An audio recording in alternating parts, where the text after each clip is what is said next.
जी जनाब, सबसे पहले मैं आपकी तरफ मुखातिब होना चाहता हूं। सबसे पहले तो सभी देशवासियों को लोहड़ी और मकर संक्रांति की शुभकामनाएं। अच्छा अवसर है, प्रभु राम का भव्य मंदिर बन रहा है, जिसके लिए वर्षों वर्षों हिंदू समाज ने और इस देश ने प्रतीक्षा करी। वो उसका निर्माण कार्य बहुत तेजी से चल रहा है। अभी 6 महीने पहले मैं भी अयोध्या होकर आया। मैं अयोध्या के पास का ही रहने वाला हूँ, रायबरेली का। वहाँ गया मैं, बहुत तेजी से काम चल रहा है, भव्य मंदिर बन रहा है। आप सभी लोग भी वहाँ जाएं और किसी विवाद में जो खड़ा करते हैं उसमें ना आए, जाकर के राम जी के दर्शन करें, राम जी के जो आदर्श उन्होंने स्थापित करे इस दुनिया और देश के लिए, उसको समझे, जाने और इस देश को आगे बढ़ाने में अपना जो है योगदान दें। जी देखिए, राम मंदिर जो है वो सुप्रीम कोर्ट के कहने के ऊपर बन रहा है, लेकिन उसका सबसे ज्यादा कौन राजनीतिकरण कर रहा है वो हम सब जानते हैं। कहने की कोई बात भी नहीं है इसमें। राम जी सभी के आराध्य हैं। जब इस देश में ये कहा जाता है कि कड़-कड़ में राम है, तो फिर इसमें कोई आपत्ति रही नहीं जाती है। लेकिन कुछ लोग हैं, वो राजनीति करना चाहते हैं। राम जी का भव्य मंदिर बने, कभी कोई आपत्ति नहीं, लेकिन मैं राम जी के मंदिर के साथ जो 8 साल पहले विकास पैदा हुआ था, मैं उसको भी ढूंढ रहा हूं कि वो कहां चला गया। वो जो नोटबंदी और जीएसटी करी गई थी इस देश में, उसके ऊपर भी मैं सवाल पूछ रहा हूं भारतीय जनता पार्टी के लोगों से, लेकिन आज वो नदारत हैं, क्योंकि 2024 के अंदर वो मंदिर और मस्जिद के नाम पे ही वोट मांगते हैं। लेकिन जब उनसे ये सवाल करा जाता है कि जीएसटी का क्या हुआ साहब, नोटबंदी का क्या हुआ, जो महंगाई इस देश के अंदर है उसका क्या हुआ, जो बेरोजगारी है उसका क्या हुआ, उन तमाम मुद्दों से भारतीय जनता पार्टी भाग रही है। उसका नमूना आपके सामने मौजूद है। जनाब, देखिए, मैंने आपसे बात करी, शुभकामनाएं दी ना, राजनीति की बात तो नहीं करी ना। राजनीति की बात कर कौन रहा है? नहीं बनेगा। राजनीति की बात कौन कर रहा है? नहीं, जवाब साहब, मैं आपका स्वागत करूंगा। राम जी, प्रभु राम इस देश के लोगों के लिए राजनीति का प्रश्न नहीं है। वो समाज से जुड़ा हुआ है, आस्था से जुड़ा हुआ है, अध्यात्म से जुड़ा हुआ है, आत्मिक शांति के साथ जुड़ा हुआ है। इसीलिए निरंतर लाखों लोगों ने, हिंदुओं ने बलिदान दिया है। इसीलिए बलिदान दिया ना, क्योंकि वो आत्मिक शांति देता है। वो हमारी अस्मिता का प्रतीक है प्रभु राम। भारत को अगर पहचानना है, भारत की अस्मिता को जानना है, उसकी संस्कृति को देखना है, तो राम जी के त्याग, राम जी के बलिदान, राम जी के चरित्र को समझने से।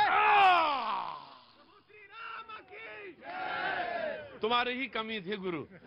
मैं सोच रहा था राम राम हो रहा, हनुमान जी कहाँ चले गए? आ ही गए आप। बहुत अच्छी बात। 7007575101 7007575101। पत्रकारिता भी करता रहूंगा, बीच बीच में मैं आता रहूंगा। जी जनाब, 1 to 1 जी। देखिए, जब राम मंदिर के बारे में बात हो रही है तो राम के मूल्यों के बारे में भी बात होनी आवश्यक है कि राम भगवान के मूल्य क्या थे। उन्होंने कुछ मूल्य भी दिए थे। माननीय सर्वोच्च न्यायालय ने जब आदेश दिया था तो वहां पे राम मंदिर को लेके भी आदेश दिया गया था और मस्जिद को लेके भी आदेश दिया गया था। 5 एकड़ में मस्जिद बने, 5 एकड़ में मस्जिद बने। गृह मंत्री जी ने 5 जनवरी को स्पष्ट किया था कि 1 जनवरी 2024 तक में मंदिर बनकर तैयार रहेगा। आज भी चलिए हमारे पत्रकारों तो अब आप क्या ये पूछ रहे हैं कि मस्जिद कब बनेगी? मस्जिद कब तक में बनेगी? मुस्लिम लॉ बोर्ड का काम है, जो जिसको सुपुर्द की है जमीन मुस्लिम लॉ बोर्ड को दे दिया, उसमें सरकार का क्या मतलब है? क्यों नहीं बनाती मुस्लिम लॉ बोर्ड? आप जो बात कर रहे हैं पूछा जाएगा, क्यों नहीं पूछा जाएगा? जब भाई ये सुप्रीम कोर्ट के आदेश के आधार पर ये मंदिर बन रहा है। बहरहाल कहाँ से आना? अच्छा, आपको तो कुछ गाना आना आता है, ये सिंगर हैं। क्या गाना गाते हैं आप? कौन सा गाना गाते हैं? बिक्री भी करते हैं। ओम प्रकाश जो राम मुद्दर की मुद्दे जो है उसके ऊपर मैं गीत सुना चाहता हूँ। किशोर दुआर का कि देखो वो दीवानो तुम ये काम ना करो, राम का नाम बदनाम ना करो, बदनाम ना करो। राम को समझो, कृष्ण को जानो, नींद से जागो हो मस्तानो। क्या बात है हुजूर, क्या बात है। बिल्कुल सुर में है, पका हुआ स्वर है, बिल्कुल। जी बाबूजी नमस्ते, कहाँ से आना हुआ? मैदान गढ़ी। चौधरी साहब नमस्ते। अभी नमस्कार जी चौधरी साहब जी।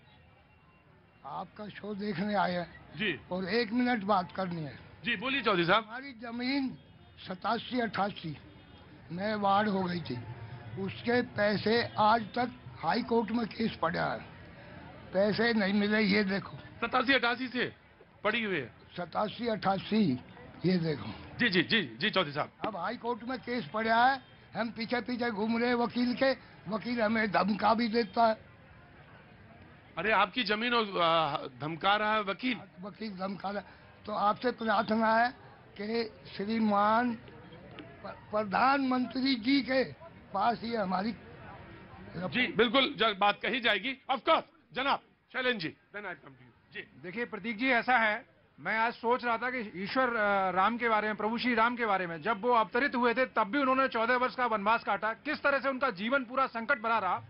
और मीर बाकी द्वारा जब वहां पर मंदिर को तोड़कर मस्जिद का निर्माण कराया गया, बाबरी मस्जिद का, 1528 से लेकर और 2019 तक 491 वर्ष का लंबा अंतराल।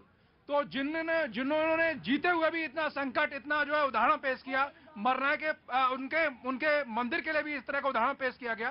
तो मैं सही मायने में वो हमारे आराध्य हैं। अब कुछ लोग ये कह रहे हैं, मैं ये कहना चाह रहा हूं कि अगर वो हम सबके आराध्य हैं, अरे सुनिए एक मिनट, अगर वो हम सबके आराध्य हैं तो फिर क्यों नहीं कंसेंसस सहमति से जो क्यों मामला कोर्ट में चला 491 साल?